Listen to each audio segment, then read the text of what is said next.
आज भी हमारे ही दल में एनडीए में हमारे विरोधी लोग हमारे जान के खतरे बने हुए हैं। होगा कि हमारे एनडीए में भी अत्याधिक के लोग हैं। दर्जनों मर्डर केस के, अपहरण के, हत्या के आरोपी लोग हैं। अगर ऐसे लोगों को टिकट दिया गया तो हम उसका समर्थन नहीं करेंगे। है अगर हम लोग राजनीति में आए हैं तो टिकट के लिए आए हैं, विधायक और सांसद बनने के लिए आए हैं, न कि हम लोग मंदिर के पुजारी हैं। अगर आपराधिक चरित्र के लोगों को टिकट दिया गया तो इसके लिए पार्टी विचार करें। हमने कहा कि पहले आरजेडी के हम निशाने पर थे।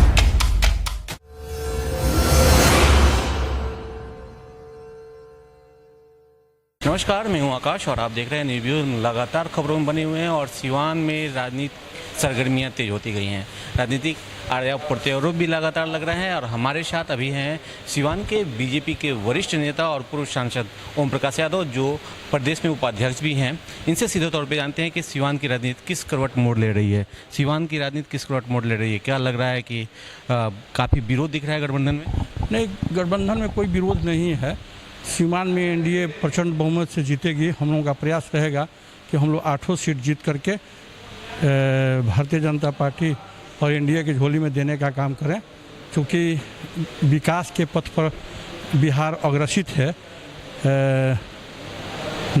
हमारे राष्ट्रीय नेता और देश के लोकप्रिय प्रधानमंत्री नरेंद्र मोदी जी के नेतृत्व में और उनके सहयोग से बिहार में विकास की बहुत पैसे आए हैं, काम भी हुए हैं।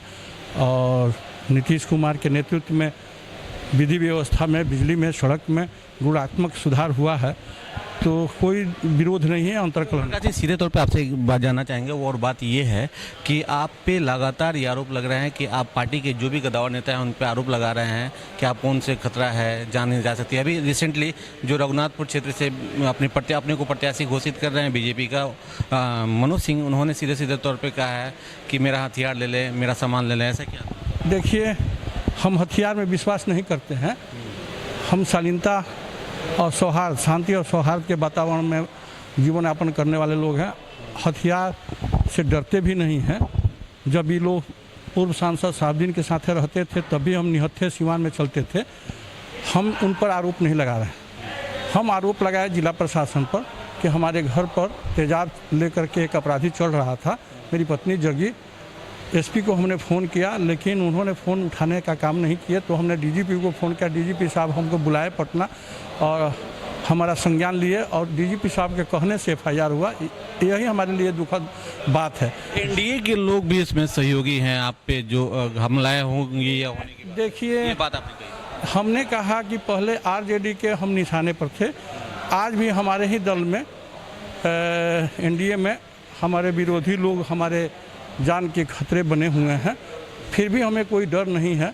हमें अपना काम करना है, अपने लक्ष्य को प्राप्त करना है, एनडीए को मजबूत करना है, एनडीए को यहाँ से जिता कर भेजना है। जब चुनाव आता है तो मुझे डरवाने और धमकाने के लिए, हमको पथ से हटाने के लिए इस तरह के षड्यंत्र हमेशा रचे जाते हैं, लेकिन उसका हमको ख्याल नहीं रहता है, उसका हमको कोई फिक्र नहीं होती। हम उससे डरने वाले लोग नहीं। अच्छा, सिवान में 2 अगर विधानसभा चुनाव सीटों की बात करें तो सबसे हॉट सीट अगर कोई बना हुआ है तो वो आपका जो पैतृक गांव है दरौदा विधानसभा क्षेत्र है और दूसरा है रघुनाथपुर। और दोनों सीटों पे आप चाहते हैं कि वैसे लोग लड़े जो आपराधिक छवि के ना हो। तो इस दरौदा विधानसभा में हमने भारतीय जनता पार्टी के कार्यकर्ताओं के अथक प्रयास, उनके परिश्रम के बदौलत वहाँ कमल खिलाने का काम किए हैं। हमने स्पष्ट रूप से माननीय सुशील मोदी जी से आग्रह किया है कि सिवान में फिर सेकंड साहबदीन कोई न बने। इसके लिए शरीफों को टिकट दिया जाए, जिता कर लाने की जिम्मेवारी हमारी होगी। अगर अपराधी चरित्र के लोगों को टिकट दिया गया तो इसके लिए पार्टी विचार करे। आपको क्या लगता है कि एनडीए में अपराधी चरित्र के लोग हैं? निश्चित रूप से आपने देखा होगा कि हमारे एनडीए में भी अपराधी चरित्र के लोग हैं। दर्जनों मर्डर केस के, अपहरण के, हत्या के आरोपी लोग हैं। अगर ऐसे लोगों को टिकट दिया गया तो हम उसका समर्थन नहीं करेंगे। हमने तो पहले भी कहा। रघुनाथपुर से किसे चाहेंगे कि टिकट मिले? रघुनाथपुर में किसी शरीफ को अगर टिकट देती है पार्टी तो निश्चित रूप से विजय श्री होगा और जिताकर हम लोग विधानसभा में भेजेंगे। भाजपा के झोली में देंगे। फिलहाल जिस प्रखंड से आप हैं, जहां आपका पैतृक गांव है, और जिस विधानसभा से हैं, वहां पे अभी निर्दलीय एक प्रत्याशी हैं जो चुनाव जीत चुके हैं, तो क्या लगता है कि वो पार्टी उनसे मिल के टिकट? पार्टी की सदस्यता पहले उन्होंने ग्रहण कर ली है और जब वो निर्दलीय जीत कर गए तो भारतीय जनता पार्टी के कार्यालय में गए, हमारे वरिष्ठ नेताओं का आशीर्वाद प्राप्त किया। आज वो भारतीय जनता पार्टी के विधायक हैं।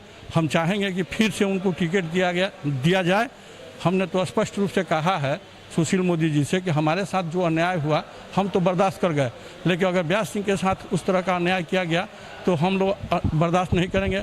फिर व्यास सिंह को हम लोग निर्दलीय जिता के। पुत्र भी दावेदारी कर रहे हैं रघुनाथ देखिए, हमारा पुत्र जिला युवा मोर्चा का अध्यक्ष है, उसकी दावेदारी बनती है, मांग करता है। अगर हम लोग राजनीति में आए हैं तो टिकट के लिए आए हैं, विधायक और सांसद बनने के लिए आए हैं, न कि हम लोग मंदिर के पुजारी हैं। तो स्वाभाविक है, अगर करता है तो कोई गलत काम नहीं तो आपको नहीं लगता कि इस तरह के आरोप प्रत्यारोप लग रहे हैं तो बड़ी मुश्किल होगी सीट को जीतना है? नहीं, कोई मुश्किल नहीं होगी। देखिए, तो बड़ी मुश्किल थी, निर्दलीय हम लोग जिता कर ले गए ना, कोई मुश्किल नहीं होगी। शरीफों को गोलबंद करेंगे और जिता कर ले जाएंगे। बिल्कुल, देखिए इनका सीधे सीधे तौर पे ये कहना है कि अगर शरीफ गोलबंद होते हैं और शरीफों को पार्टी टिकट देती है, कहीं भी किसी प्रभाव में आकर अगर टिकट नहीं देती हो, तो निश्चित रूप से सिवान की जो 8 सीटें हैं उस पे एनडीए फतह हासिल करेगा। फिलहाल देखने वाली बात होगी कि सीट के बंटवारे को लेकर गठबंधन कितनी सही निर्णय लेता है।